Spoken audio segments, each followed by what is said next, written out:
Sir, മുൻ പ്രധാനമന്ത്രി ഇന്ദിരാഗാന്ധി ഭരണഘടനയെ കൊന്ന ദിവസം എന്നാണ് അടിയന്തരാവസ്ഥയെ പലരും വിശേഷിപ്പിക്കുന്നത്. അങ്ങനെയാണെങ്കിൽ അത്തരത്തിൽ നമ്മുടെ ഭരണഘടനയെ കൊന്നിട്ട് ഇന്നേക്ക് 50-ാം വർഷം തികയുകയാണ്. ഈ 50-ാം വർഷത്തിലും അടിയന്തരാവസ്ഥ കാലത്ത് ഏത് പാർട്ടി ആർക്കൊപ്പം നിന്നോ, ആരൊക്കെ അടിയന്തരാവസ്ഥയ്ക്കെതിരെ പ്രതികരിച്ചു എന്ന തരത്തിൽ കേരളത്തിൽ ഇപ്പോഴും തർക്കങ്ങൾ സജീവമാണ്. ഗോവിന്ദൻ മാഷ് അടിയന്തരാവസ്ഥ കാലത്ത് RSSനൊപ്പം CPM നിന്നിരുന്നു എന്ന് പറഞ്ഞതും പിന്നീട് അങ്ങനെയല്ല ഉദ്ദേശിച്ചത് എന്ന് പറഞ്ഞതുമൊക്കെ കേരളം കണ്ടു കഴിഞ്ഞു. പക്ഷേ PS ശ്രീധരൻപിള്ള ഇപ്പോൾ പറഞ്ഞ ഒരു കാര്യമുണ്ടായിരുന്നു, RSS മാത്രമാണ് അടിയന്തരാവസ്ഥയ്ക്കെതിരെ പ്രതികരിച്ചതെന്ന്. ഈ 50-ാമത്തെ വർഷവും അടിയന്തരാവസ്ഥയുടെ പേരിൽ നടക്കുന്ന ഈ തർക്കങ്ങളെ, അല്ലെങ്കിൽ അടിയന്തരാവസ്ഥ കഴിഞ്ഞ് എത്തി നിൽക്കുന്ന ഈ 50 വർഷങ്ങളെ നമുക്ക് എങ്ങനെ വിലയിരുത്താൻ സാധിക്കും? PS ശ്രീധരൻപിള്ള, ബഹുമാനപ്പെട്ട ഗോവ ഗവർണർ, അദ്ദേഹത്തിൻ്റെ അഭിപ്രായത്തിലേക്ക് വരുന്നതിന് മുമ്പ് ഒരു കാര്യം എനിക്ക് സംസാരിക്കാനുണ്ട്. അതിൽ നമുക്ക് തുടങ്ങാം. അടിയന്തരാവസ്ഥയുടെ മൂല കാരണം എന്ന് എല്ലാവരും വിശേഷിപ്പിക്കുന്നത് 1975 ജൂൺ മാസം 12-ാം തീയതി അലഹബാദ് ഹൈക്കോടതി ഇറക്കിയ ഒരു വിധിയാണ്. ഇന്ദിരാഗാന്ധിയുടെ തെരഞ്ഞെടുപ്പ് റദ്ദാക്കിക്കൊണ്ടുള്ള, നൾ ആൻഡ് വോയിഡ് ആക്കിക്കൊണ്ടുള്ള ഒരു വിധിയാണ്. അന്ന് ജുഡീഷ്യറിയുടെ ഒരു ഉദാത്തമായ നീക്കം, അല്ലെങ്കിൽ ജുഡീഷ്യറി നിയമ സംഹിതയെ, ഭരണഘടനയൊക്കെ ഉയർത്തിപ്പിടിച്ചു എന്ന ഒരു വാദഗതി നിയമവൃത്തങ്ങളിൽ വളരെ ശക്തമായിട്ട് വന്നു. ഇന്ദിരാഗാന്ധി ഈ ഗവൺമെന്റ് മിഷനറി ഉപയോഗിച്ച് തെരഞ്ഞെടുപ്പിനെ സ്വാധീനിച്ചു എന്ന് പറഞ്ഞാണ് റായ്ബറേലിയിൽ എതിർ സ്ഥാനാർത്ഥിയായിരുന്ന രാജ്നാരായണൻ ഒരു തെരഞ്ഞെടുപ്പ് ഹർജി ഫയൽ ചെയ്ത് അലഹബാദ് ഹൈക്കോടതിയിൽ. അതിന്റെ വിധിയാണ് വന്നത്. 50 വർഷം ഇപ്പുറത്ത് നിന്ന് ആലോചിക്കുമ്പോൾ അന്ന് വളരെ ആവേശപൂർവം ഉയർത്തിപ്പിടിച്ച ആ വിധിയിൽ അല്ലറ ചില്ലറ പ്രശ്നങ്ങളില്ലേ എന്ന് തോന്നിപ്പോകും. അത് നിയമവൃത്തങ്ങളിൽ അധികമാരും ചർച്ച ചെയ്തിട്ടില്ല. എന്താണെന്ന് അറിയില്ല. കാരണം ഒരു അവധിക്കാല ജഡ്ജാണ്. അദ്ദേഹത്തിൻ്റെ പേര് ജഗ്മോഹൻ ലാൽ സിൻഹ എന്നാണ് എൻ്റെ ഓർമ്മ. ജഗ്മോഹൻ ലാൽ സിൻഹ, അത് തന്നെ. അദ്ദേഹമാണ് ആ വിധി പ്രഖ്യാപിച്ചത്. ഇന്ദിരാഗാന്ധിയുടെ തെരഞ്ഞെടുപ്പ് റദ്ദാക്കി. പറഞ്ഞത് അവധിക്കാല ജഡ്ജ്, അതായത് അപ്പീലിനുള്ള ഒരു അവസരം, ഇമ്മീഡിയറ്റ് അപ്പീലിനുള്ള ഒരു അവസരം കൊടുക്കാതെ ആണ് ആ വിധി വന്നത്. ഇന്ദിരാഗാന്ധി സുപ്രീം കോടതിയെ, പരമോന്നത നീതിന്യായ പീഠത്തെ സമീപിച്ചു. ജസ്റ്റിസ് VR കൃഷ്ണയ്യരുടെ ഒരു താൽക്കാലിക സാന്ത്വനം ആ വിഷയത്തിൽ ഉണ്ടായി. ഇന്ദിരാഗാന്ധിയുടെ തെരഞ്ഞെടുപ്പ് റദ്ദാക്കുന്നില്ല, പ്രധാനമന്ത്രിയായിട്ട് തുടരാം, പക്ഷേ പാർലമെന്റിൽ വോട്ട് ചെയ്യാൻ പാടില്ല, വോട്ട് ചെയ്യാനുള്ള അവകാശം എടുത്തു മാറ്റി. പിന്നീട് 14 രണ്ടാഴ്ചക്കുള്ളിൽ അടിയന്തരാവസ്ഥ പ്രഖ്യാപിക്കപ്പെട്ടു. ഇന്ദിരാഗാന്ധി ഭരണഘടനയുടെ പല ഭാഗങ്ങളിലെയും ഞെരുക്കി പിടിച്ചു. അതായത് സിവിൽ റൈറ്റ്സ് ഒക്കെ പലതും കട്ട് ചെയ്തു.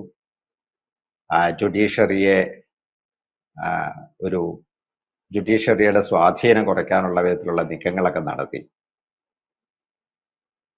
അങ്ങനെ ആണ് അത് ചെയ്തത്. അത് കഴിഞ്ഞിട്ട് സുപ്രീം കോടതി ഇതേ കേസ് വിലയിരുത്തി കഴിഞ്ഞപ്പോൾ ഇന്ദിരാഗാന്ധിയുടെ അലഹബാദ് ഹൈക്കോടതിയുടെ വിധി റദ്ദ് ചെയ്യുകയായിരുന്നു. അപ്പൊ ആ ഭാഗം എപ്പോഴും മാസ്ക് ചെയ്തിട്ടാണ് അടിയന്തരാവസ്ഥയെ പറ്റി സംസാരിക്കുമ്പോൾ ആളുകളൊക്കെ സംസാരിക്കാറുള്ളത്. ഈ വിധിയും, അലഹബാദ് ഹൈക്കോടതിയുടെ വിധിയും ഇന്ദിരാഗാന്ധി അടിയന്തരാവസ്ഥ പ്രഖ്യാപിച്ച അവസരവും അതിനെ തുടർന്നുണ്ടായ സംഭവ വികാസങ്ങളും ഒന്നിച്ചെടുത്ത് പരിശോധിച്ചു കഴിഞ്ഞാൽ ഇന്ത്യൻ ജനാധിപത്യത്തെ ശക്തിപ്പെടുത്താനും അതിൻ്റെ വഴി നേരായ വഴി കാണിച്ചുള്ള ഒരു വാതിലാണ് അവിടെ തുറന്നതെന്ന് കരുതേണ്ടി വരും. അലഹബാദ് ഹൈക്കോടതിയിലെ കേസ് കൊടുക്കുമ്പോൾ കൊടുത്ത കേസിനെ പറ്റിയോ ഇലക്ഷൻ കമ്മീഷൻ ഓഫ് ഇന്ത്യ ഒരക്ഷരം വേണ്ടിയില്ല. അവരതിലെ കക്ഷിയല്ലാതിരുന്നോണ്ടാവാം ഇലക്ഷൻ കമ്മീഷൻ ആ വിഷയത്തെപ്പറ്റി ഒരക്ഷരവും സംസാരിച്ചിട്ടില്ല. പക്ഷേ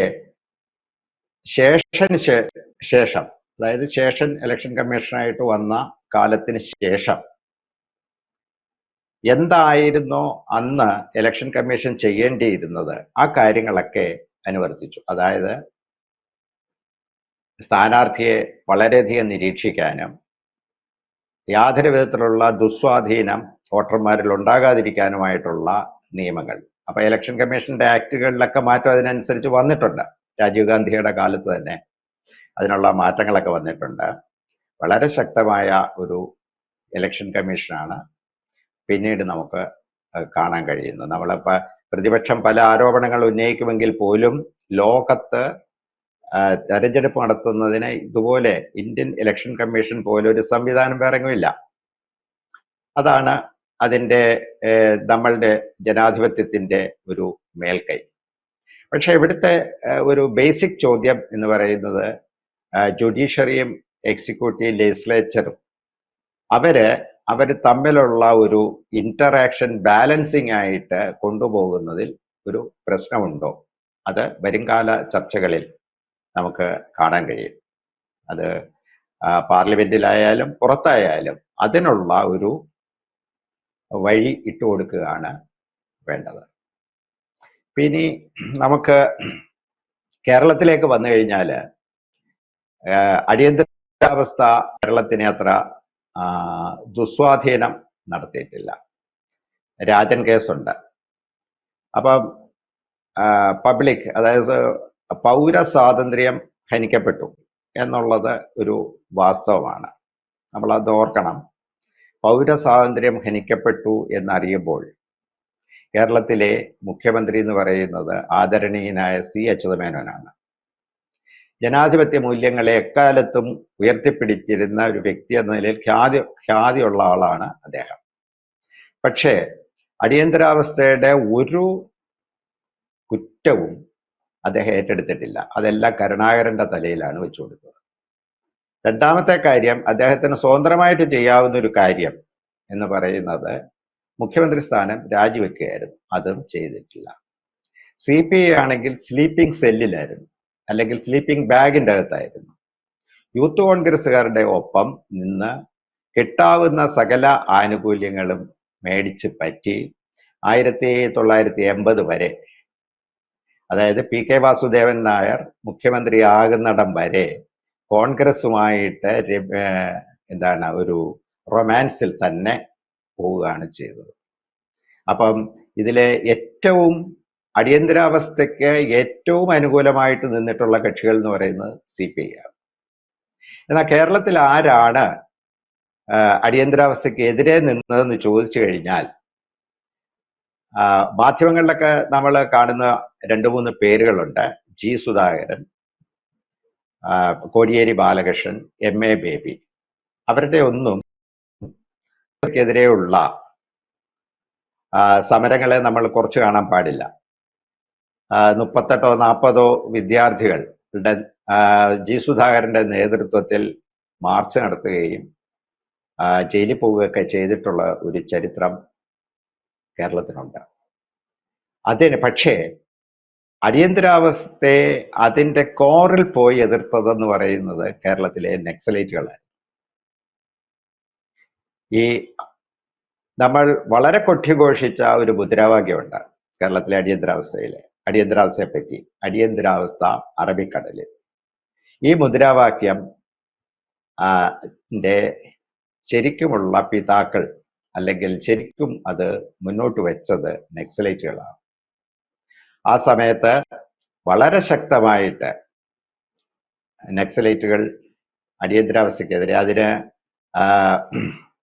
അവർക്ക് നഷ്ടപ്പെട്ടത്, അവർക്കെന്നല്ല മലയാളി സമൂഹത്തിന് നഷ്ടപ്പെട്ട ഒരു എഞ്ചിനീയറിംഗ് വിദ്യാർത്ഥി രാജൻ, പിന്നെ അതിന് അടിയന്തരാവസ്ഥ വരുന്നതിന് മുമ്പ് വർഗീസിന്റെ മരണം, അങ്ങനെ കുറേയധികം കാര്യങ്ങൾ ഉണ്ടായിട്ടുണ്ട്. പിന്നെ കേരള നിയമസഭ നോക്കുകയാണെങ്കിൽ കേരളത്തില് ഈ ഉദ്യോഗസ്ഥന്മാരുടെ കെടുകാര്യസ്ഥതയും അഴിമതിയും പിന്നെ ട്രേഡ് യൂണിയനിസവും ഒക്കെ കാരണം സാമൂഹികമായിട്ട് ജനങ്ങൾ വെറുത്തിരുന്ന ഒരു കാലത്താണ് ഈ അടിയന്തരാവസ്ഥ വരുന്നത്. അതൊക്കെ റെഗുലറൈസ് ചെയ്യപ്പെട്ടു. അതായത് തീവണ്ടികൾ കൃത്യസമയത്തിന് ഓടുന്നു, KSRTC കൈ കാണിച്ചാൽ നിർത്തും, പരാതിയില്ല, വില്ലേജ് ഓഫീസിൽ പോയി കഴിഞ്ഞാൽ കൈക്കൂലിയേക്കാളിലും അല്ലെങ്കിൽ അവർക്കൊരു ഉദ്യോഗസ്ഥർക്ക് ഒരു ചെറിയ ഭീതിയൊക്കെ ഉണ്ടായിരുന്നു.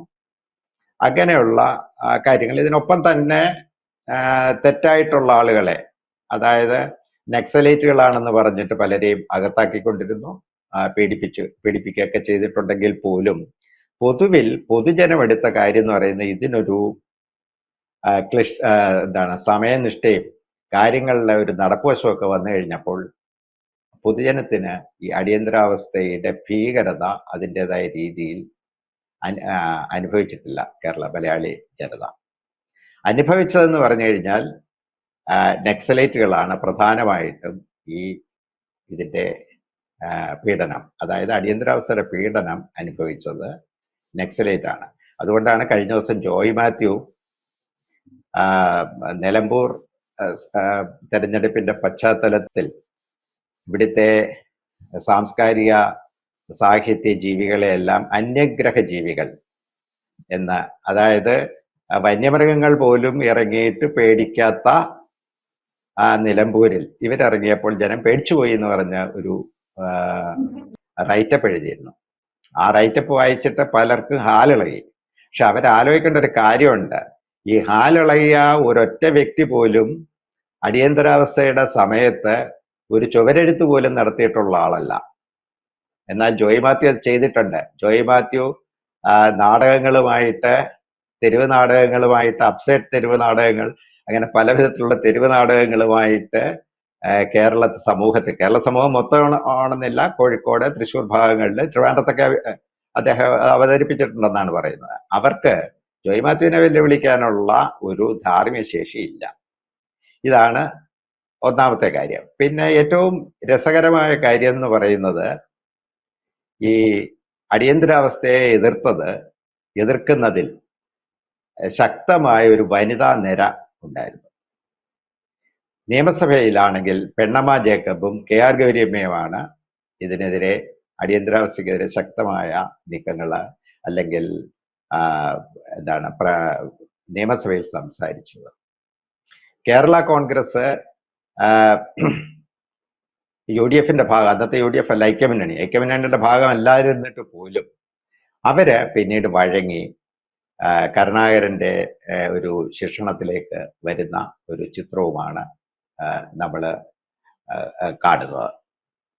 അപ്പൊ ഈ പറയുന്ന വിഷയങ്ങളൊക്കെ എടുത്തു കഴിഞ്ഞാൽ കേരളത്തിലെ അടിയന്തരാവസ്ഥ പ്രചരിപ്പിക്കപ്പെടുന്നത് പോലെ ഇടതുപക്ഷ കക്ഷികൾ, CPM ഇതിൻ്റെ അകത്തൊരു കക്ഷിയല്ല, അടിയന്തരാവസ്ഥയുടെ ഒരു യാതൊരുവിധ പീഡനവും അനുഭവിച്ച കക്ഷിയല്ല CPI, RSP, ഈ രണ്ട് കക്ഷികൾ. യൂത്ത് കോൺഗ്രസ്സുകാര് വളരെയധികം ശല്യം ചെയ്തിട്ടുണ്ട്. അതില് നമ്മൾ പിന്നീട് വളരെ വളരെ വളരെ നീതിമാനാണെന്ന് പറയുന്ന ഒരു MLAയും മന്ത്രി സ്പീക്കറുമായിരുന്ന വ്യക്തി പോലും ഇക്കാര്യത്തിൽ അടിയന്തരാവസ്ഥയ്ക്ക് അനുകൂലമായ സ്റ്റാൻഡ് എടുത്ത ആളാണ്.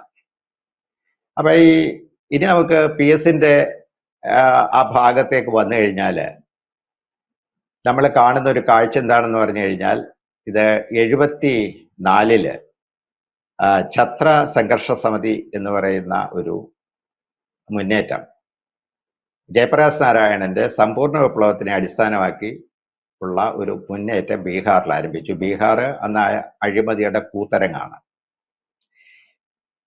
ജയപ്രകാശിനെ മുൻനിരയിലേക്ക് കൊണ്ടുവരാൻ